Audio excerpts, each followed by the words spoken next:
What's up, summoners, and welcome back to another ProGuides Wild Rift video. My name is Kirks, and for today we are going to check out the new patch 2.4b. It has some interesting changes, so let's get going. First up, new champions. Brand the Burning Vengeance. Once a tribesman of the icy Freljord named Keegan, the creature known as Brand is a lesson in the temptation of greater power. Seeking one of the legendary world runes, Keegan betrayed his companions and seized power for itself. And in an instant, the man was no more. His soul burned away, his body a vessel of living flame. Brand now roams Valorant in search of other runes, swearing revenge for wrongs he could not have suffered in a dozen mortal lifetimes. Well, that sounds amazing, and I'm very curious to see what they do with Brand and how strong he might be. And in addition to that, we got Nunu and Willump, the boy and his Yeti. Once upon a time, there was a boy who wanted to prove that he was a hero by slaying a fearsome monster, only to discover that the beast, a lonely and magical Yeti, was merely needed a friend. Bound together by ancient power and the shared love of snowballs, Nunu and Willump now ramble wildly across the Freljord, breathing life into imagined adventures. They hope that somewhere out there, they'll find Nunu's mother. If they can save her, maybe they will be heroes after all. So for those people who played League of Legends PC, this champion can break the jungle meta. He can just roll into lanes and get you killed, and there's not much you can do about it, especially if you lose your sums early on.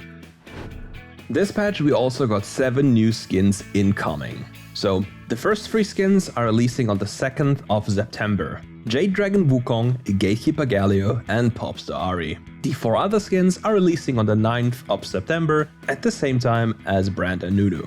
Arclight Brand, Spiritfire Brand, Grungy Nunu and Willump, and Zombie Slayer Nunu and Willump.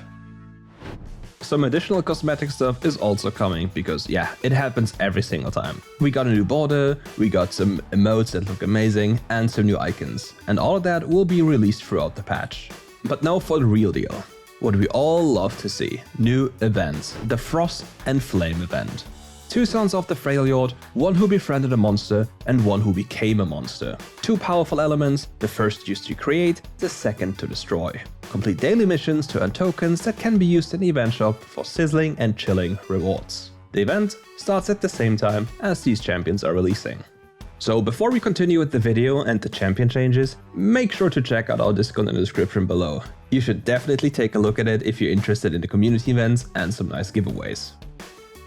The Nine-Tailed Fox is getting a small bug fix that will affect her power level slightly, but don't get your tails in a bunch. We don't expect her to need compensation due to some other items being shifted. Her second ability, Foxfire, has its movement now properly decreased over time. So not a major change, but as we go into the items later on, you'll see some fancy stuff for her. Next we have Akali. Akali is performing too well in the Baron lane. We are taking off some power out of her passive to make it more difficult for her to secure lead in the laning phase, and harder for her to chase down enemies later in the game. A ninja should be challenged. Her passive ability, Assassin's Mark, got its movement reduced from 50 to 30% and its base damage reduced from 40 to 28 and 100 to 140 damage. This is a very welcome change, as all of you know, once an Akari hit you with anything, she just ran you down, which felt kinda bad. What I also like to see are maybe changes to her third spell. It just feels like an ultimate ability in terms of damage, but with the cooldown of a normal ability. So maybe the future sees some other changes. Next, we have Akshan. Akshan is currently all bark and no bite, particularly with crit builds. We are bringing up his baseline damage output and giving him some crit scaling to help out with his late game. His first ability, Avengering, gets his base damage increased. His third ability, Heroic Swing, now can critically strike for 150% damage, and his ultimate ability, Comeuppance, now gets an inbuilt crit scaling. So previously, we only saw Akshan really work with a double on hit build with Blade of the Rune King and Wit's End. Now, we have actual reason to believe that this champion can become viable with the current crit itemization, and if he does become viable, he will really pack a punch. And taking the revive mechanic into account, he might impact competitive quite a bit. Speaking of competitive, we have also another competitor for the nerf list on the competitive list. Gragas is causing too much ruckus on the Rift, particularly on the highest levels of play. We're toning down some of the utility and power he has in abundance, giving his opponents some windows to play around. To do that, his base armor is reduced from 4.7 to 4.3, and his first ability's damage is reduced plus to slow. To add even more to that, his second ability's cooldown is increased by 0.5 seconds. Taking all that into account with the recent nerfs to Grasp, it just makes it feel like all these little nerfs will accumulate to something big. And even if you don't think about this, the biggest nerf on this list is his first ability. The fact that he loses so much slow will seriously mess up with the way he trades, and taking into account that the second ability's cooldown goes up only by like 0.5 seconds, it still messes with the longer trades you have in the top lane. The next change is a change all of you are going to like unless you play Katarina. Katarina's ability to shrug off damage coupled with a reliable mobility and strong damage output has been a source of frustration for opposing mid laners. We're reducing her base health to make the Sinister Blade more vulnerable in the early laning phase. As a consequence, she just lost 80 health on level 1. That is insane. In solo queue, this really hurts her laning phase and opens up a lot of weakness to the enemy laner. The next change is an interesting one for a champion that completely fell out of favor. Cannon. The Heart of the Tempest is too soft and is in need of a jolt. We're giving him a few small bonuses to charge up his laning power. This should electrify Cannon's presence in the Baron lane. So his first ability's base damage, Thundering Shuriken, goes up by 10. On his second ability, he gets a straight up buff across the board on his on-hit damage and some extra scaling in terms of AD and AP. On the third ability, he's getting some free attack speed. So what does this do? It incentivizes an on-hit build, be it AD or AP, which is kind of weird for Cannon, right? Cannon is known as the all-in, I just want to go in and blow up people kind of champion. But for now, it's suggested that he should be played on hit. So it will be definitely interesting to see if we might even see Cannon as an AD carry on the bottom lane as we saw it on PC, at least some time ago. Alright, let's take a small break for a question of the day. What do you hope to see in the upcoming event? Let us know in the comments below. The next nerf is also 100% deserved. Kha'Zix. The Void Reaver is too dominant of a predator. Besides his high base damage, he's too healthy when it comes to gank his prey. We're reducing Kha'Zix's healing and bringing it down. These changes should make his gank slightly riskier and even the playing field for his victims. In terms of base stats, he loses 1.5 base regen, his first ability, which he's spamming by the way, loses 10 base damage, and his second ability's healing is cut short by 15. So if you meet a Kha'Zix, he'll one-shot you most of the time, it's just the nature of the champion. However, losing 10 base damage on his most used spell and highest damage spell is quite a lot, especially in clearing. So keep in mind, Taste Their Fear's damage is increased by 110% if the target is isolated. So base damage nerf really hurts that damage in terms of clearing. What this could potentially do, it could stop him from clearing 4 camps before Scuttle spawns and put him in a riskier spot when contesting the Scuttle Crab. For our next champion, we have sad news. The legendary meme champion Master Yi has gotten too strong. He has been overperforming with his recent buffs, and his synergy with the new items like Navori Quickblades is too strong.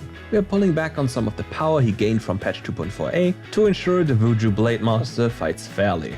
To do that, his health per level is reduced by 10, and his third ability is also tackled. It loses a lot of bonus true damage on hit over the course of leveling it up. More so, his ultimate cooldown is also increased by quite a bit. These are all small changes, but keep in mind there are also item nerfs coming.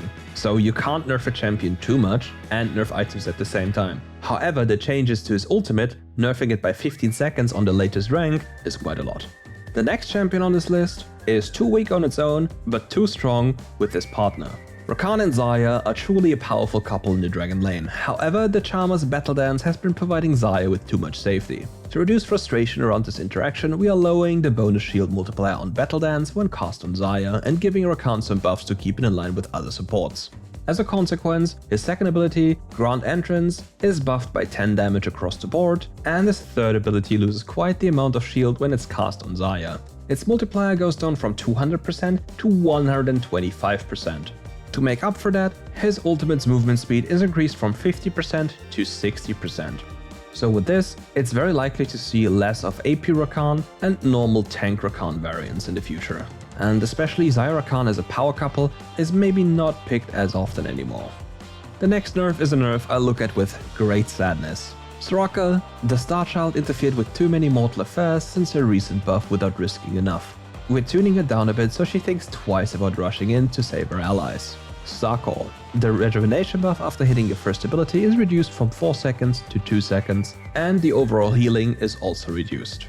The second change is that the rejuvenation buff on allies is also cut short by half. What this means: keep in mind that as long as Soraka has the rejuvenation buff on herself, her healing costs are reduced. With this, she loses so much time of free healing, which is a major nerf to how her champion works. The next buff comes to a champion which has been recently added to the roster. While Fresh is a high skill cap champion, his power levels upon release left something to be desired. We are increasing the base soul drop rate and reducing Flay's charge time to compensate for Wild Rift's faster pace and shorter game time. His base health goes up by 40 and his base regeneration goes up by 3.5. His passive soul rate is increased by 7%, and his Lantern's shield, in the early game at least, is increased by 10, but lowered at the end of the skill by 5. However, this will be completely fixed by the fact that he gets more souls. The more interesting change here is the change to a third ability. The passive charge time is reduced by 4 seconds. Now if you combine this with the base health stats and the base regen stats, he's gonna beat you up in lane now. Trust me, this champion can hurt. As for the next champion, we apparently just cannot see enough from this monkey. Wukong. Despite being a formidable jungler, Wukong is still struggling to find his place in the Baron lane. We're removing the health reduction modifier from his crushing blow when he uses the skill against minions. This way, the Monkey King can better sustain himself during the laning phase. Golden Staff. 80% healing reduction modifier reduced when attacking minions. So how are you supposed to kill this champion again? How is he not just indefinitely able to sustain himself from minions in lane and just laugh at you while he just chunks you down over time?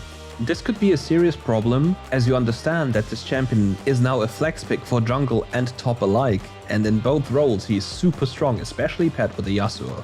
Last but not least on the nerf list is Xin Zhao. He has been dominating the jungle and high levels of play for too long. In order to reduce some of his early game strength, we are tuning down some of his base stats. As a consequence, he loses 5 base armor and 40 base health. So let's just hope this champion is not gonna invade you all the time anymore. So maybe he's able to die now when he commits grievous sins. That concludes the champion changes, and now we're up to the ARAM changes. So if you want to look at the ARAM changes, just stick around for a while and we just list everything down below.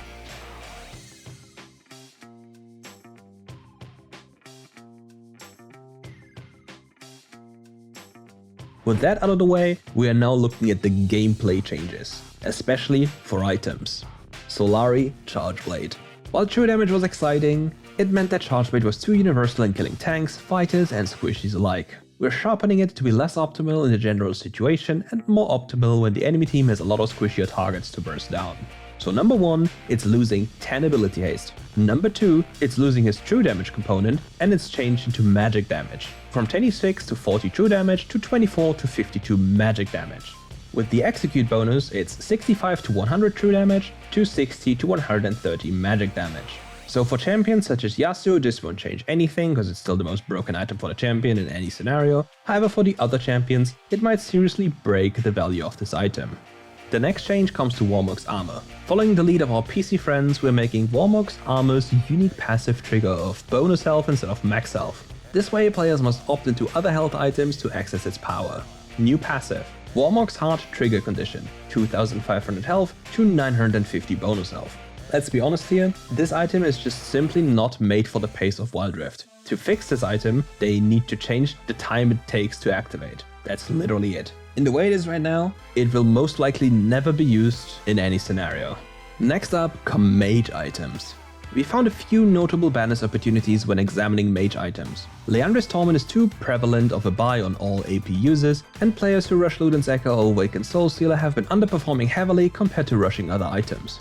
Additionally, the traditional users of Liandry's Torment were overperforming by a considerable amount. We hope to balance out this pattern with the following changes to the mentioned items.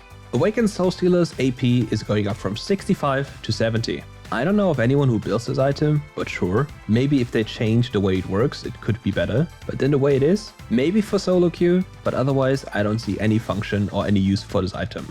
The next item's change though is quite severe. A nerf to Haunting Guys. Madness max damage amplification is reduced from 10% to 6%. This is actually quite large, because a lot of the players who know how to build items will just build this item and sit on it, and they will never ever complete Liandry's up until the last item, just because this item's damage modifier is too huge for its price.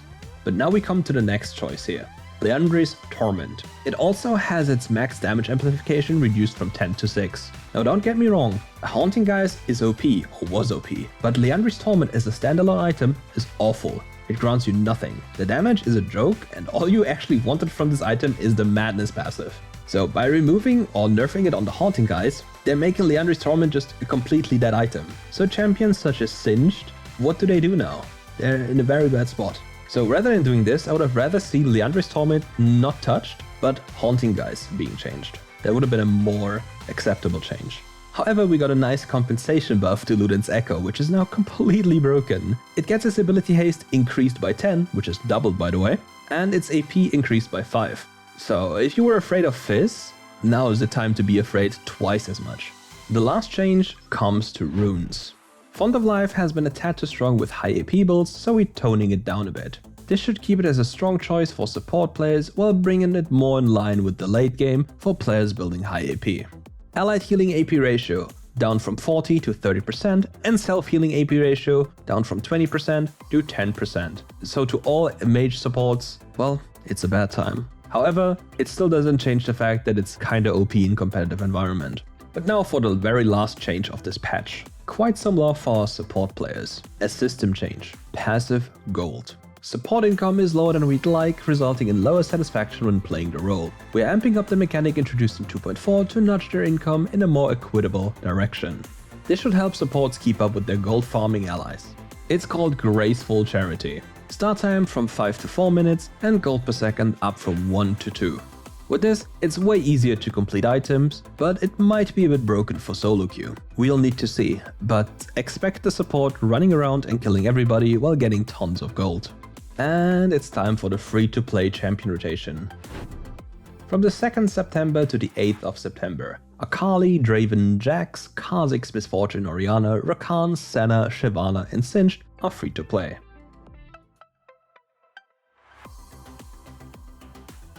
From the 9th of September to the 15th of September, you can play Amumu, Braum, Dr. Mundo, Lucian, Nami, Rengar, Teemo, Xayah, Yasuo, and Ziggs.